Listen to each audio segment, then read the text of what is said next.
Napakaganda ng view. Oh. Kita nyo naglalaki yung bundok na yung mga part.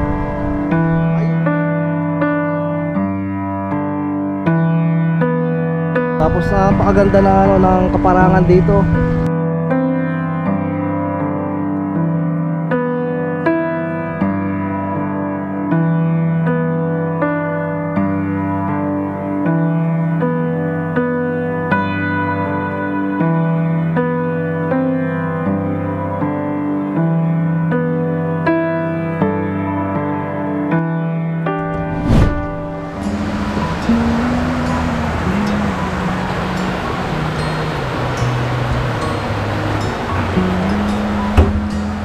Sabado ng hapon, kakalabas ko lang galing sa trabaho. Mula kaninang umaga ay ganito lang. Ang iniisip ko ay yung bukas.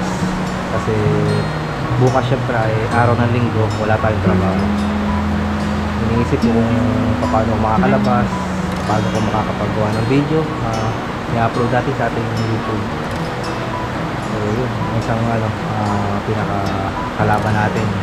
Wala ba ng mga kagaya kung magta-travel para makapagawa ng video kung palang ganito na tagulan. Hindi ko alam kung makakagawa tayo ng video bukas. So hindi ko pa masyadong iniisip ang mangyayari bukas. Siguro naman ay bukas ay pagbibigyan tayo na uminit na pa. So kahit pa paano ay makakapag-uli-uli tayo dito sa amin sa malapit din lang dito sa amin sa Batangas City. So, hindi muna ako masyadong lalayo. Siguro tatapusin ko itong buwan ng December na dito lang ulit ako magpapaikot-ikot sa lugar namin. So by January yung siguro lalabas na ulit ako ng Batangas City. Hirap pagkaganto nga lang maulan.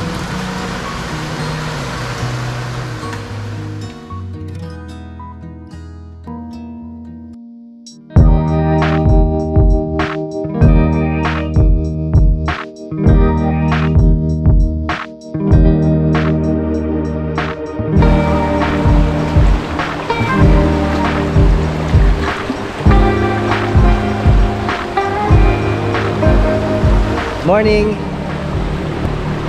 Maghapong ulan sa amin dito sa Batangas City kahapon. So yun, ito na naging bunga or dulot ng pag-ulan kahapon. So yan, lumakas ang agos itong ilog dito sa amin. Medyo kulay brown kasi galing sa kabundukan itong tubig nito mga part. So ganun talaga pagka yung tuloy-tuloy ang pag-ulan, kahit maghapon lang na umulan na tuloy-tuloy na kahit hindi masyadong malakas ang ulan ay ganito nagkakabaha dito. Try natin puntahan yung spot na pinanliguan ko nung nakaraan. Sarap dito mag-camping. So first time ko na punta dito na hindi masyadong matao. So yun, meron si kuya yung paparating pa lang. Kadalasan kapag pupunta ako dito ay may mga nauna na dito nanliligo, mga nagluluto. Kumbaga parang nag-outing, nagsi-swimming. Okay, time check nga pala mga part. 9:43 na ng umaga at medyo tinanghali tayo sa paglabas. So yun nga, kagaya nung nasa unahan kanina ng ating video ay maghapong ulan kahapon. So hindi naman masyadong kalakasan yung ulan na medyo lang yung konti lang. Hindi naman siya ambon pero yung tamang ulan lang, pero maghapon talaga mga part. Kaya yun, siguro kaya nagkatubig, lumaki ang tubig dito sa ilog dito sa amin. So yun, buti at umaraw ngayon. Pero kaninang umaga mga part ay madilim pa din ang langit. Kaya ako tinanghali ng pag-alis ay nakikiramdam pa ako kung tutuloy ba ako lumabas ngayon.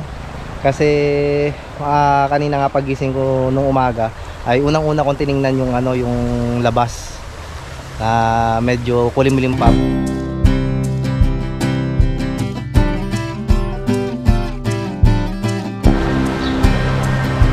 Ayos na ayos ang spot na ito mga pat. Kasi may lilim tayo, nasa ilalim tayo ng tulay. Tapos ang ganda sana dito. Dito tayo pepesto, magluluto. Tapos dito lang sa tabihan ay lulublog tayo. Dadagdagan na naman ang aking iniisip. Kahirap talaga ng ano ng walang pambili ano. Ang dati ay ano, pinapangarap ko na magkameron ng pinaka-back up na motorsiklo na ADB or Aerox. So ngayon ay ano, parang mas gusto kong piliin kung halimbawa mabibigyan ng pagkakataon. Magkameron man lang ako ng ano yung sasakyan na tipong kayang isakay ang aking mag-iina. Kagabi na po yata ako sa pag-scroll ng ano sa internet. At nagkita ako ng ano yung 3 wheels, yung tricycle na ano yung Bajaj kung tawagin. So nag-search ako na kung magkano ang presyo dito sa Pilipinas. So parang ano, kakaunti lang ang diferensya ng Bajaj dun sa ano sa ADB or Aerox. Kaya medyo napapaisip na naman ako na mas maganda siguro kung ano kung yung 3 wheels na lang ano, dahil ng ano may isama ko ang aking mag-iina sa mga lakad natin, sa mga biyahe at sa mga gantong ano yan, pwede tayo magligo-ligo sa ilog, punta tayo sa mga tabing dagat, magluluto, kakamping. Mas masarap yung ano kasama ko sila. Kaya yun, napuyat ako kakaisip kagabi.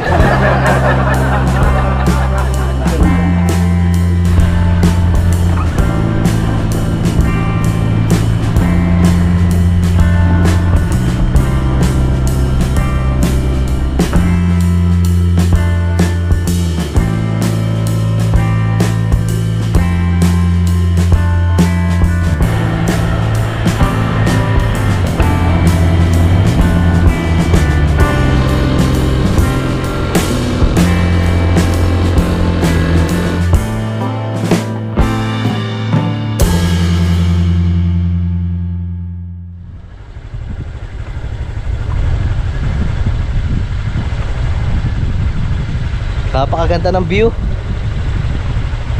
Oh. Kita nyo naglalaki ang bundok na yung mga part.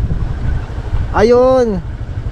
Kita ko buhat dito yung ano statwa ng ano grotto ni Mama Mary. Doon sa parteng yun no. Tapos medyo ano may kalabuan ang ano ang bundok sa parteng doon kasi medyo may kataasan at sumasayad na yung ano ulap. Tapos napakaganda na ano ng kaparangan dito. Napakaganda ng view. Yun nga lang ay ano nag-aagaw buhay tayo kung aabutan tayo ng ulan ano, kasi doon sa parteng yon, sa may parteng Santo Domingo yun kasi andun yung ano parteng grotto ni Mama Mary, Santo Domingo at saka Conde Taas. So medyo maulan na doon mga part. Tapos doon sa atin sa pinaka ano baba sa Batangas City ay medyo okay naman. Ang alam ko mga part ay merong daan dito sa San Miguel na tatagos ay dun sa may Conde Itaas, dun sa may grotto ni Mama Mary. May nakausap na ako dating ano nagbabike na dun daw siya dumadaan dito sa may San Miguel kapag pumunta siya dun sa may grotto ni Mama Mary. Kasi kapag dun ka dumaan sa may Santo Domingo ay ano sobrang ano yung malumot yung daan doon kasi palagi doon umuulan. So dito meron, pero try natin kung aabot tayo sa parteng yun.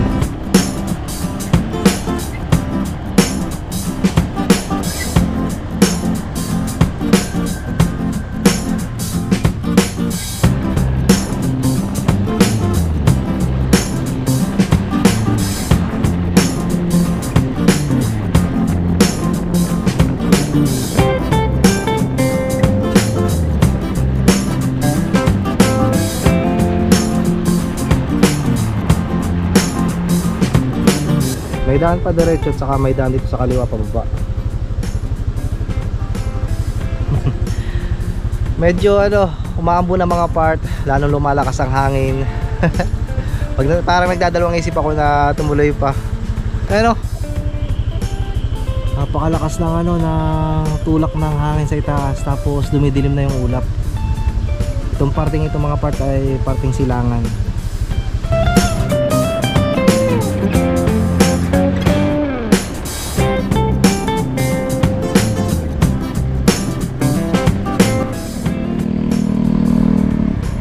ulit dito ang pinagsangahan, papunta sa kanan, papunta sa kaliwa.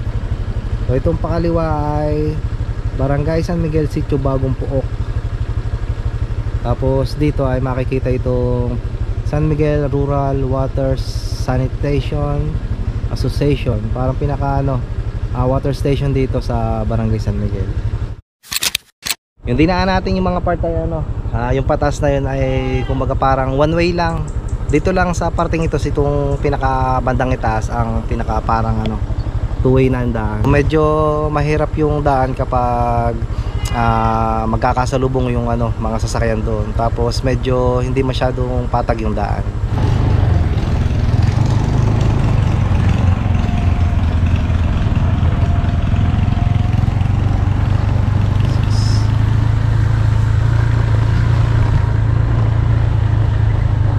O dun sa nadaanan natin mga part ay ginagawa yung daan. Merong parte yung papasok ulit kaliwa. Ginagawa doon ng na magandang kalsada. Tatanong ako dito sa bata na madadaanan natin kung meron ditong daan papunta sa grotto ni Mama Mary.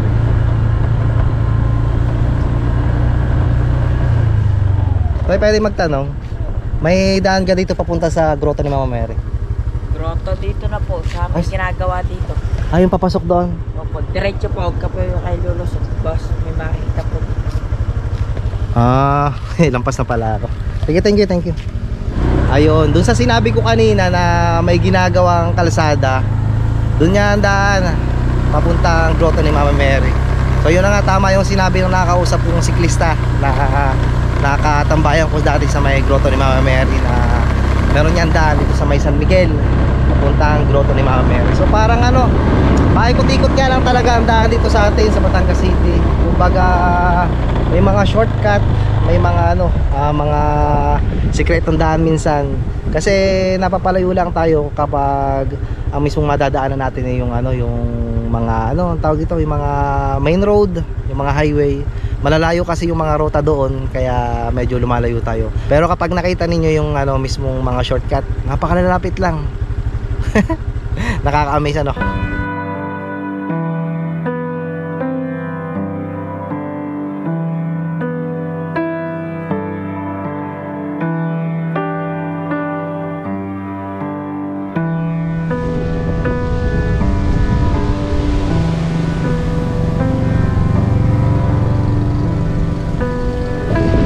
Okay, andito na ulit ako mga parts sa pinanggalingan ko kanina.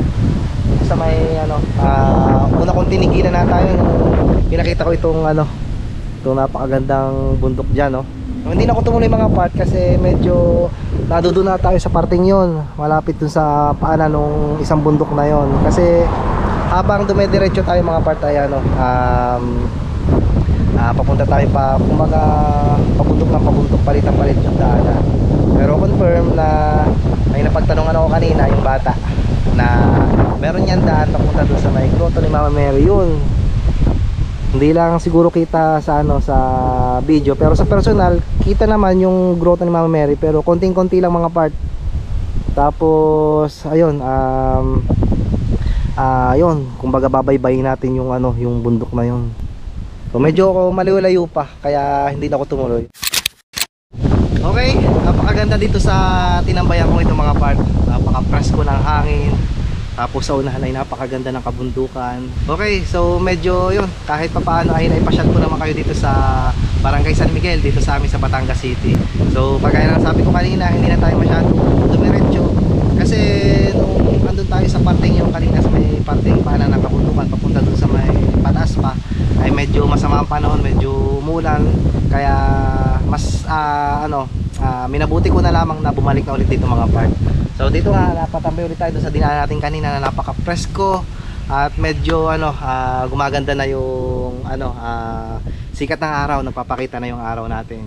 So yun, sana magtuloy-tuloy na itong sikat ng araw hanggang sa maghapon or pati sa mga susunod pa mga araw para maganda yung panahon at mas makapag pa tayo, makapamasyal pa sa mga susunod nating na linggo na ating pamamasyal. Hanggang dito na lang mga part, dito ko na lang ito tatapusin at medyo aking munang susulitin kung napakaganda ng tinambayan ko dito, napakaganda ng view. So yun, kita-kita na lang ulit tayo mga parts sa mga susunod pa nating pamasyal.